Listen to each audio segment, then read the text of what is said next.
السلام علیکم ورحمۃ اللہ وبرکاتہ۔ آج ہم بیان کریں گے قیامت کی تیسری نشانی، جب جانور اور بے جان چیزیں بات کریں گی۔ ناظرین، ذرا تصور کیجئے، اگر آپ کسی سنسان جگہ سے گزر رہے ہوں اور اچانک ایک جانور آپ کے سامنے آ جائے اور وہ آپ سے آپ ہی کی زبان میں بات کرنا شروع کر دے تو آپ پر کیا گزرے گی؟ یقیناً آپ حیران رہ جائیں گے۔ شاید آپ کو لگے کہ یہ خواب ہے یا کوئی غیر معمولی مخلوق ہے جو جانور کی شکل میں سامنے آئی ہے۔ ناظرین، ایسا ہونا ناممکن نہیں، بلکہ یہ قیامت کی نشانیوں میں سے ایک نشانی ہے۔ چرواہے اور بھیڑیے کا حیرت انگیز واقعہ۔ قریباً 1500 سال پہلے ہمارے پیارے نبی صلی اللہ علیہ وسلم کے زمانے کا ایک واقعہ ہے۔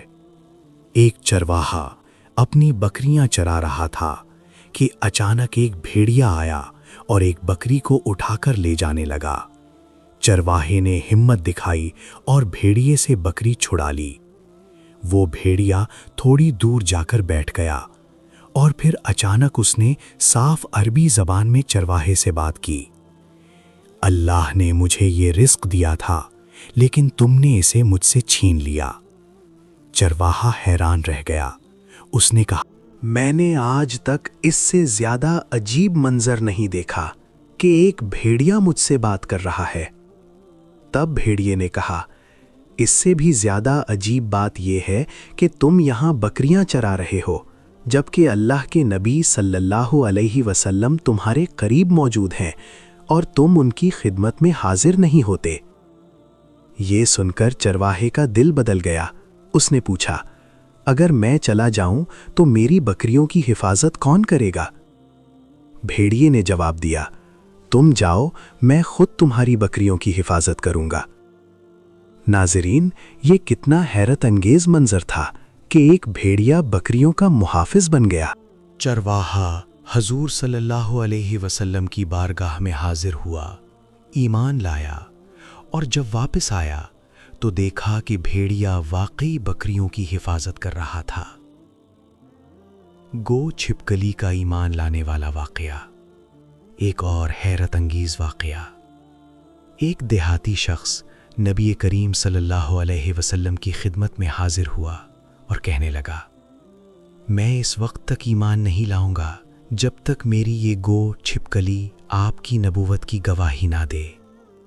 نبی کریم صلی اللہ علیہ وسلم نے گو کو بلایا تو اس نے بلند آواز میں جواب دیا، لبیک۔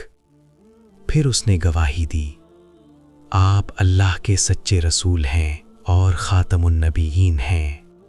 یہ منظر دیکھ کر وہ شخص فوراً ایمان لے آیا اور اس کے ساتھ اس کا پورا قبیلہ بھی مسلمان ہو گیا۔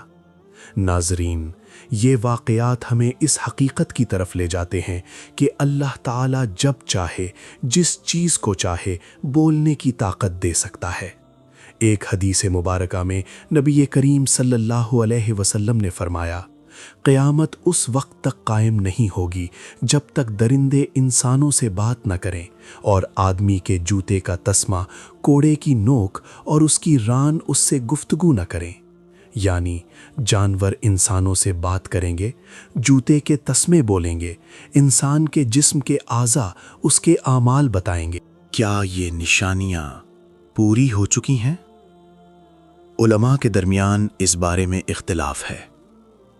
کچھ علماء کہتے ہیں کہ جدید ٹیکنالوجی جیسے موبائل، ریکارڈنگ وغیرہ اس کی ایک شکل ہو سکتی ہے، جبکہ دیگر علماء کے نزدیک یہ نشانیاں ابھی مکمل طور پر ظاہر نہیں ہوئیں۔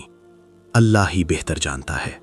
ناظرین، قیامت کا آنا یقینی ہے اور اس دن ہمارے اعمال کا حساب ہوگا، لہٰذا ہمیں چاہیے کہ اپنی زندگی کو نیک اعمال سے سنواریں، اللہ کا ذکر کریں اور آخرت کی تیاری کریں تاکہ قیامت کے دن ہمیں شرمندگی نہ ہو۔